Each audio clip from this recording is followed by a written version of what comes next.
After Years فيلم جميل جدا من أفلام الخيال العلمي هنستمتع بيه. في المستقبل الزيادة السكانية والتغيرات المناخية أدت لتدمير الأرض، ساعتها اتكونت منظمة اسمها الحراس المتحدين، بدأوا ينظموا إخلاء الكوكب والبشر اضطروا إنهم يعيشوا في مستعمرات فضائية اسمها نوفا برايم. جنس من الفضائيين اسمه سكرول بعت مجموعة من الكائنات المتوحشة عشان يقضي على الجنس البشري. الكائنات المتوحشة دي كان اسمها أرسا. الأرسا دي كانت كائنات عملاقة عمياء، وكانوا بيحسوا بالبشر عن طريق شم هرمونات الخوف. الحرب قامت بين البشر والأرصة، وكانت حرب شرسة جدا، راح فيها ملايين البشر واتدمر فيها أجزاء كتير جدا وناس كتيرة ماتت، لحد ما ظهر قائد مهم جدا اسمه سايفا. كان بيقتل الكائنات دي بكل سهولة لأنه اتعلم ازاي يخبي خوفه في وسط القتال، وبالتالي بيبقى مختفي بالنسبة للأرصة. والأسلوب اللي كان بيستخدمه ده أطلق عليه أسلوب الشبح.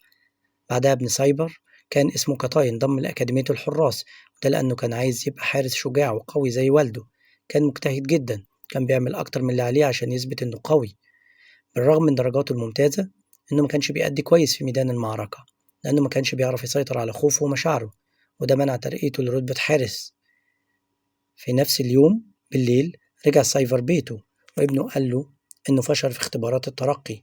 ما عملش أي ردة فعل تجاه ابنه، لأنه كالعادة بيتعامل مع عيلته بدون أي مشاعر. ده حتى كان بيخلي كطاي بيقول له يا فندم، كأنه مش عارف يفرق بين ميدان الحرب وميدان البيت. رد على كطاي إنه أكيد ما عملش اللي عليه، لأن الأكاديمية قررتها كلها صح وعارفة إمتى يكون جاهز، وأكيد ده تقصير منه هو. بعد العشاء سايفر إدى لزوجته هدية جابها من آخر مهمة كان فيها، وقال لها إنه كان هيسافر بكرة عشان يدرب طلاب الأكاديمية، وقال لها إن بعد مهمة التدريب دي هيوقف شغله كحارس وهيشتغل معاه في الإدارة. فرحت جدا بقراره وقالت له إنه لازم يبقى أقرب كمان لقطاي ابنه، يتكلم معاه كأب. وكملت كلامها إن قطاي مش حاسس بالأمان من ساعة موت أخته، وبيحاول يعوض النقص ده عن طريق قراية مذكراتها. بعد ما سايفر سمع الكلام ده قرر يقرب أكتر من ابنه، قال إنه هياخده مهمة في المهمة الجاية. هو ده التقرب من وجهة نظرك يا عم سايفر؟ بعدها مجموعة سايفر استعدت لمهمة، وكطاي حس إن في واحد من الحراس عاوز يتكلم، رجله مقطوعة.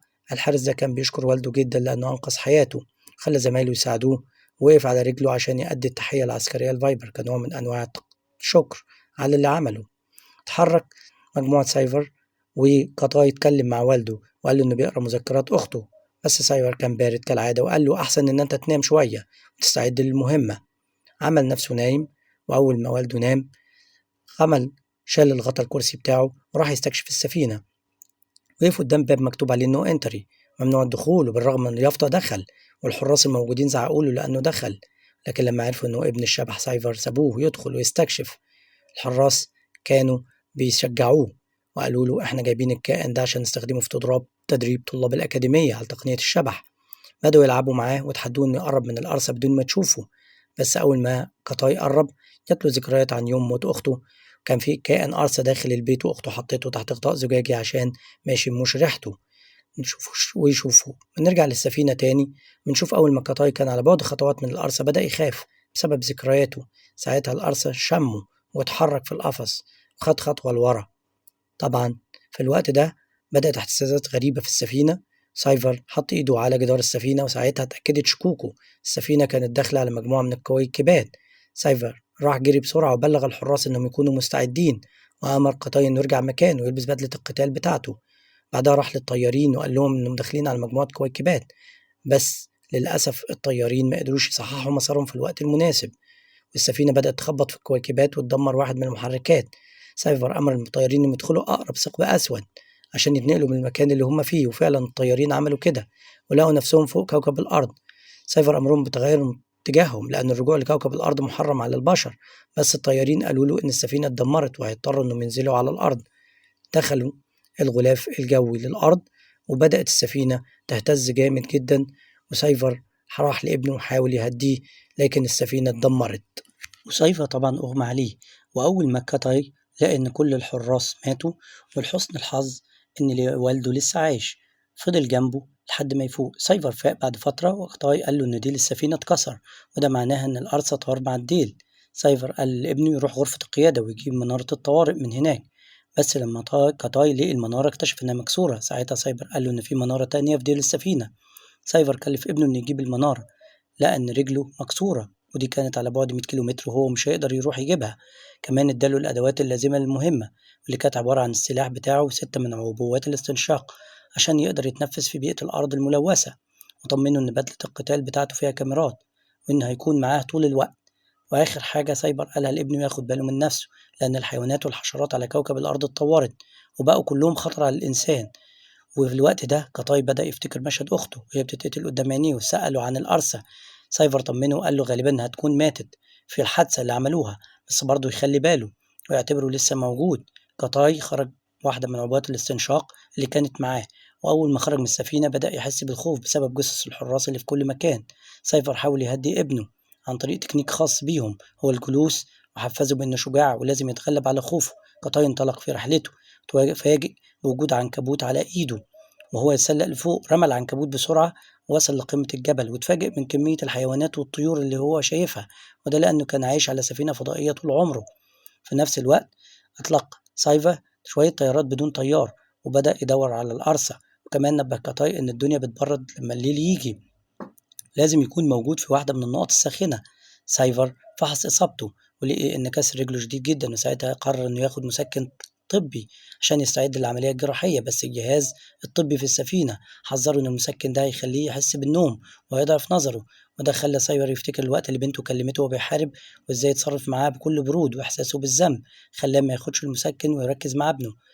بعد لحظات كاتاي لاحظ إن بدلته بتتغير للون الأسود. سايفر قال له ده نوع من استشعارات الحركة، وده معناه إن في كائن قريب منه. بعد لحظات ظهر قدامه قرد. سايفر قال له اوعى تتحرك من مكانك، بس كاتاي ما سمعش الكلام وخد طوبة ورماها على القرد. ساعتها القرد اتعصب جدا ونادى على أصحابه، وكل القرود بدأت ترمي طوبة على كاتاي، وقالك ما تتحركش يا عم انت. بدأ يجري بكل طاقته عشان يهرب من القرد، وسايفر وجه ناحية النهر لأن القرود بتخاف من المية. فعلا القرود اتوقفت عند النهر، بس قطاي كان مرعوب جدا لدرجة إنه كمل لمسافة طويلة سلاحه مفتوح. من تاني سايفر استخدم معاه أسلوب الركبة وإنه يريح. قطاي أمر إنه يقعد على ركبته وبدأ يهدى. في اللحظة دي الكمبيوتر حذر سايفر من وجود سم في دم قطاي، وفعلا قطاي لقى في دودة سامة على إيده فرماها بعيد، طلع مضاد السموم بتاعه. بس لسوء الحظ قطاي فقد السيطرة على نفسه واضطر إنه يرمي نفسه على الحقنة عشان تقدر تدخل في جسمه وياخد مضاد السموم. بعد ساعات سايفر لاحظ إن درجة الحرارة بتقل، فبدأ ينادي على ابنه يفوق وقال له ادخل في واحدة من النقط الساخنة بعد ما درجة الحرارة تقل. بس لسوء الحظ أقرب واحدة كانت على بعد 10 كيلو متر. في نفس الوقت الكمبيوتر قال سايفر إنه محتاج يعمل عملية جراحية حالا، بس سايفر ما خدش المسكن برضه عشان يفضل مركز مع ابنه، وبدأ العملية بدون مساندة من المسكن. سايفر بيفتكر مكالمة بينه وبين بنته في عيد ميلادها لما كانت بتطلب منه إنه ينفخ في الشمع، واعتبر إن الموضوع تافه، لكن في النهاية اتغلب عليه الرومانسية ونفخ في الجهاز اللي معاه والشمع انطفى بسبب قطاي اللي كان مستخبي. بنرجع تاني لقطاي وبنشوف إنه نجح قطاي لوحده في وصول نقطة ساخنة، وهناك بدأ بفحص الإمدادات اللي معاه واكتشف إن في 2 من عبوات الاستنشاق مكسورين بسبب وقعته على الحقنة. قطاي كذب على والده وقال له إن مفيش حاجة اتكسرت، بس والده قال له أنت كذاب. خد واحدة من عبوات الاستنشاق، وقعد تحت الشجرة واستغل الفرصة وبدأ يسأل والده عن تقنية الشبح، وقال له ازاي قدر يوصل ليها في وسط الحرب. سايفر قال له انه في يوم من الايام ارثى ضربني في كتفي واحنا الاتنين وقعنا مع بعض في النهر، ساعتها استسلمت تماما لفكرة ان خلاص هموت، بس الغريب اني ما كنتش خايف. وبالنسبة للقرصة فهمت في الوقت ده ان الخوف حاجة وهمية، وقدرت اسيطر على مشاعري واتحكم في مشاعري كلها. وفي تاني يوم بعت سايفر للشلالات طيارات بدون طيار عشان تستكشف الحاجة اللي موجودة هناك. بمجرد وصول قطاي للشلالات سايفر اتكلم معاه وخلاه يحصر الامدادات اللي معاه، وتاني مرة كدب على والده مرة تانية في عبوات الاستنشاق، بس والده قال له انت بتكدب عليا وخليه يحسب اللي باقي معاه. وبعد الحسبة دي استنتج ان قطاي مش هيقدر يكمل المهمة بتاعته، وأمر قطاي بعدها يلغي المهمة ويرجع تاني. قطاي يفكر في اليوم اللي أخته ماتت فيه قدام عينيه، ورفض إنه يكرر نفس اللي حصل تاني مع والده، فرفض إلغاء المهمة وقال لوالده إنه مش جبان، وكمان لأنه ما كانش موجود في البيت عشان يحمي سانشي. سايفر طنش كلام قطاي وأصر على الولد إن هو يلغى المهمة ويرجع تاني، بس قطاي ما سمعش كلامه ونط من فوق الشلالات وفتح جناحات البدلة بتاعته وبدأ يطير بيها. بس فجأة ظهر فوقه صقر كبير جدا وفضل يجري وراه. قطاي راح ناحية الشلال وحاول يبعد الصقر عنه، بس للأسف الصقر فضل وراه وهجم عليه، وقطاي فقد الوعي بتاعه نتيجة للهجوم، وكل الاتصالات اتقطعت بينه وبين سايف. شوية قطاي من الإغماء نام واتفاجئ إنه لاقي نفسه في عش الصقر الضخم مع الصقور الصغيرة، وحاول يهرب من العش، بس فجأة في مجموعة من الأسود هجمت على العش عشان تاكل الصقور الصغيرين. الصقر الضخم جه من تاني وهاجم الأسود، بس للأسف عددهم كان كبير جدا وكان بيدخلوا العش من كل الاتجاهات. قطاي بدأ يدافع عن نفسه ونجح إن هو يرمي واحد من الأسود بره العش، والسعر الصقر الضخم خد واحد ورماه، وهجم الأسد التالت على قطاي. قطاي ما كانش قدامه أي حل غير إنه يدافع عن نفسه واستعمل سلاح، ونجح إنه يرميه من فوق. لما نزل من العش شاف الصقر الضخم وهو بيبكي على موت ولاده. بعد من المدعكة اللي حصلت دي، قطاي حاول يتصل بوالده بس ما اكتشف إن جهاز الاتصال بتاعه بايظ. وفي الناحية التانية طيارات لفت واللي صورت لسايفر إن في جثة متعلقة على الشجرة، وده معناه إن كائن الأرض لسه عايش. وساعتها ساير قرر يسجل رسالة لزوجته ويقول لها فيها إنه فقد ابنهم، ويرجع لقطاي مرة تانية ونشوفه بيدخل كهف عشان يتجنب برد الليل. في رسومات جوه الكهف بتدل على إن في ناس كانوا موجودين، وكمان في تعابين سامة كتير. لحسن حظه قدر يتجنب هجمتها. لما قطاي استقر في الكهف بدأ يحس إن المسافة بعيدة، يقارنها بالامتداد اللي معاه، وكانت النتيجة غير مبشرة بالنسبة له، بس قرر إن هو يخاطر. تاني يوم الصبح خرج من الكهف وكمل الرحلة، وفي الطريق لاحظ وجود الصقر الضخم وفكر إنه عاوز يهجم عليه، بس حاول يتجنبه. وصل بعدها لنهر صغير وبنى قارب من الخشب وركب فيه، وبدأ يعوم مع التيار لحد ما هو يرتاح شوية. شاف أخته سانشي وهو نايم واتكلم معاها وقال لها أنا كنت عايز أخرج بره الوعاء اللي أنت كنت فيه وأنقذك، بس خفت وما قدرتش، أنا آسف. سانشي ردت عليه وقالت له إنها مش زعلانة إنه أنقذ نفسه، وكمان قالت له يبقى حنين شوية مع والده لأنها عارفة إنه بيلوم نفسه كتير بسبب اللي حصل.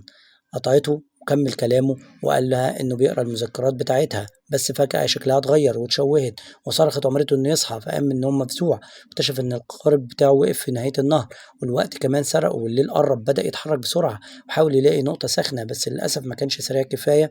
درجة الحرارة كانت منخفضة كتيرة جدا والنباتات بدأت تتجمد. بسبب كده قطاي فقد الوعي ووقع على الأرض وفكر خلاص إن هو مات. بس لما صحي تاني يوم اكتشف إن الصقر نام فوق وضحى بنفسه عشان يدفيه، طبعا ده عشان دافع عن ولاده، فشكر الصقر وكمل رحلته تاني. بعد فترة من الوقت قطاي بدأ يتنفس بصعوبة بسبب انتهاء عبوات الاستنشاق، بس لما لقي حد في السفينة الأمل دب فيه من تاني وقرر إنه يحمل على نفسه ويكمل رحلته. وفعلا بعد لحظات قدر يلاقي ديل السفينة، وهناك لقي عبوات استنشاق تانية وسلاح جديد، بس للأسف لقوا القفص الأرصى مكسور، وده معناه إن الوحش حر.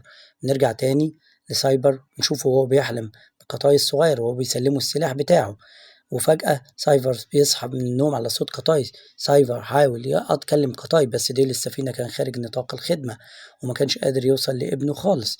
قطاي حاول يستخدم جهاز المنارة بس الإشارة كانت ضعيفة، وساعتها حس باليأس والإحباط وبدأ يغضب لأن رحلتها كلها بدون فايدة. بس بعد لحظات هدي ونزل على ركبته وحاول يهدي نفسه ويفكر من أول وجديد.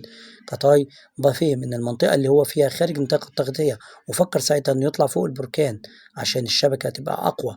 وفعلا قطاي انطلق لقمة البركان، وفي الطريق لقي جثة متعلقة لواحد من الحراس، ويكتشف إن القرصة هو اللي علق الجثة دي عشان قطاي يخاف منها والهرمونات بتاعته تنطلق ويعرف يشمه. ويقرر قطاي إنه يكمل رحلته وما بيخافش من الجثة دي، وفعلا وصل لقاعدة البركان وحاول يشغل المنارة، بس الإشارة كانت ضعيفة برضه وفشل في تشغيلها تاني. بنتنقل تاني وبنشوف إنه قدر يتبع القرصة وعرف إنه بيجري ورا ابنه حاليا، وساعتها يتمنى إنه يتصرف بسرعة قبل ما الوحش يطوله. نرجع تاني لقطاي ونشوفه دخل في جوه البركان عشان يعرف يطلع منه لمكان أعلى، بس أول ما دخل لقى إن القرصة جوه الكهف، والقرصة هجم على قطاي وقطاي فضل يهرب منه لحد ما دخل في مكان ضيق بين الصخور. بس القرصة بعدها ما قدرتش وبدأت تكسر في الصخور ويجري وراه لحد ما نزل في المية وريحته اختفت عن القرصة، وبالتالي ما عرفش يحدد مكانه. نرجع تاني لسايبر. الكمبيوتر فشل يعمل له عملية جراحية وأغمى عليه بعدها من شدة الألم. قطاي خرج من القرصة وهرب من المية وبدأ يتسلق عشان يوصل لقمة البركان، بس القرصة خرج من المية فجأة وهجم عليه مرة تانية وقدر يمسكه من رجله وضرب الوحش برجله ووقعه في المية. بعدها لقمة البركان. أول ما وصل للقمة حاول يشغل المنارة، بس القرص ظهر مكانه مرة تانية وضربه ضربة قوية طياره وقع على الأرض وبدأ يتألم. وبدأ يفكر في اللحظة اللي أخته ماتت فيها قدام عينيه. في اللحظة دي قرر إنه ما يستسلمش للقرصة وبدأ يطبق التدريبات بتاعة والده. أخيرا قدر يتغلب على خوفه وبكده يكون وصل لوضعية الشبح، وبالتالي القرصة ما قدرش يشوفه.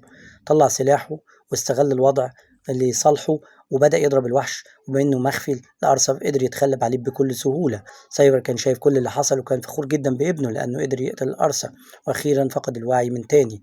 بس وهو مطمن على ابنه بعد ما قتل القرصة، كان الحراس وصلوا للأرض بسبب إن هو اتصل بيهم وأنقذوا قطاي ووالده. قطاي كان قلقان جدا على والده بسبب الإصابات اللي في جسمه، بس الحراس طمنوه وقالوا له إنه هيبقى كويس. في الوقت ده سايبا حمل على نفسه واتسند على الحراس ووقف على رجله المكسورة وادى التحية العسكرية لابنه إنه شجاع ومقاتل. وطاي جري على والده وحضنه وطلب منه إنه يوقف قتاله ويشتغل مع والدته، وأخيرا حضنه ابنه ووافق على طلبه وقال له إنه هيتقاعد ويكون أب مثالي وهيعوضه عن كل اللي فات. وهنا بنكون وصلنا لنهاية فيلمنا. بنهاية فيلمنا أرجو منكم الاشتراك في القناة وشير الفيديو. إذا عجبك اعمل لايك وقول رأيك. معانا فيلم جديد من فيلم في السرداب. السلام عليكم ورحمة الله وبركاته.